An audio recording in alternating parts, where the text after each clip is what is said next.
Wala umanong katotohanan ang kumakalat na balitang nililigawan ni HS multimedia star at kapuso star Alden Richards si kapamilya star Catherine Bernardo. Sa latest episode ng Christopher Minute, tinahasang sinabi ni showbiz columnist na fake news umano ang nasabing balita tungkol dito. Sa katunayan, umiwas si Alden na magbigay ng pahayag tungkol sa nangyayaring hiwalayan ng dalawa. Matapos kasing kumpirmahin ni na Daniel at Catherine ang kanilang hiwalayan, may ilang netizen na sineshape ang huli kay Alden. Matatandaang nagkatrabaho ang Kat din noong 2019 sa pelikulang Hello Love Goodbye, itinuturing na highest grossing movie sa kasaysayan ng pelikulang Pilipino matapos kumita ng 880.6 million sa takilya.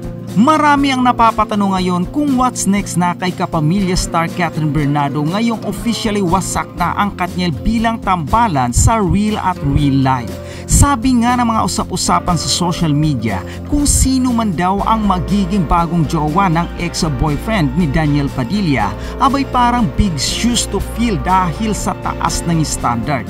Napatunayan na kasi ni Catherine na kaya na niyang umalis sa anino ng love team nila ni Daniel Padilla matapos ang tagumpay ng pelikulang Hello Love Goodbye na may hawak ng corona bilang highest grossing Filipino movie of all time sa tambalan nila ni kapuso star Alden Richard. At dahil technically ay single na nga si Catherine at buwag na ang Katniel, marami na tuloy ang humihirit na fans ng dalawa na baka pwede na ulit gawin ang sequel ng pelikula. Sabi pa ng mga netizens, since wala namang napabalitang karelasyon si Alden, baka raw sila talaga ang nakatadhana sa isa't isa. Lalo pat nauna nang nabuwag ang tambalan nila ni Men Mendoza na Aldab, pero ang kinaiba nga lang, hindi naging magjowa in real life sina Alden at Men. Samantala, wala pang tugon reaksyon at pahayag sina Catherine at Alden at kani-kanilang network tungkol dito. Yung pinagpipistahan ngayon na issue na nanliligaw daw po si Alden Richards kay Catherine Bernardo. Alam niyo po, piliin po natin ang mga kwentong ating paniniwalaan. Hindi po totoo yan. Sa sunod-sunod na panayam po kay Alden Richards, ayaw niyang magsalita.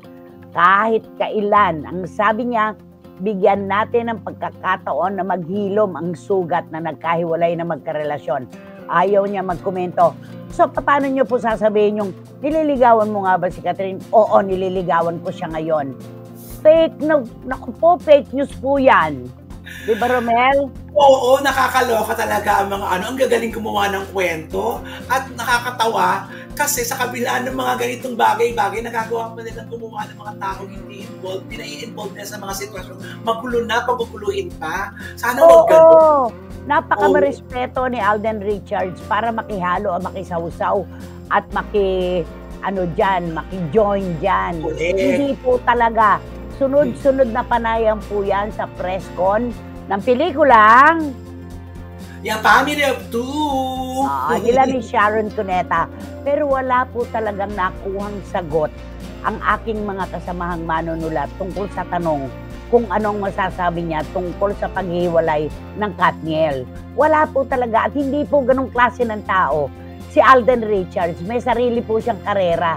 Hindi po niya kailangang makisukob do sa hiwalayan ng Katniel. Alden Richards po siya. Kahit wala ang kahit sino, bagaman hindi niya pinagmamalaki, hindi po natin siya mahuhuli na nakikisuyo diyan sa mga ganyan, di ba? At saka kasi naglabakas na rito, di ba? Sa social media, laging nakadikit na ngayon ang pangalan ni Alden kay Catherine. Kaya ito siguro gumawa na sila ng ganito. Talaga nga na maakala nila mabebenta sila sa ganitong fake news. Kasi nga, di ba naman, hawak kasi nila ang pinakamatinding record ng Hello Love Goodbye. Na nung magtambal po sila talaga sa isang pelikula, sa kasaysayan po ng pelikulang Pilipino, sila po talaga ang may hawak ng corona. Pero hindi po sinasadya ni Alden na makijoin dito sa kaguluhan na ito. Hindi po talaga. Wala talaga siyang sinasabi. Marespeto po si Alden Richards. Eto, si Juris Dr. Channel. Agad-agad mula sa Amerika nakapagpadala ng kanyang komento. Nako mga bashers, tigilan nyo na ang pagpapakalat ng fake news dahil disente, by breeding at hindi oportunista. ang isang Alden Richards.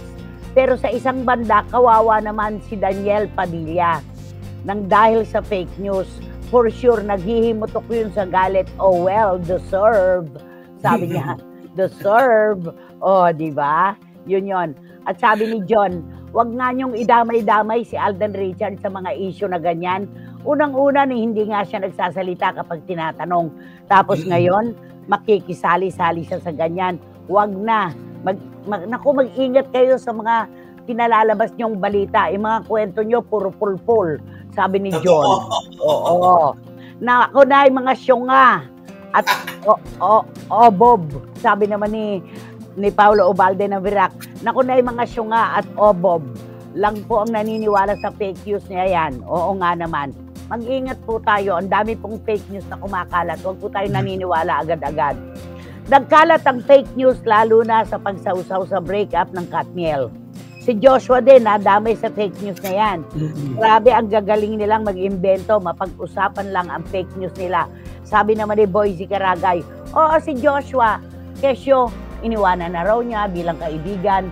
Itong si Daniel Padilla, inilaglag, parang ganon. Wala po, hindi rin po totoo yun. Si Joshua Garcia po ay hindi ganong klase ng kaibigan. Diba? Yan. Ay nako, ayaw ni Neneng Putot Gensoli naman ganyan fake news. Tapos si Lara May Abrigo, Nay, ang ganda ng punda, kortina. Shirt mo po, nanay.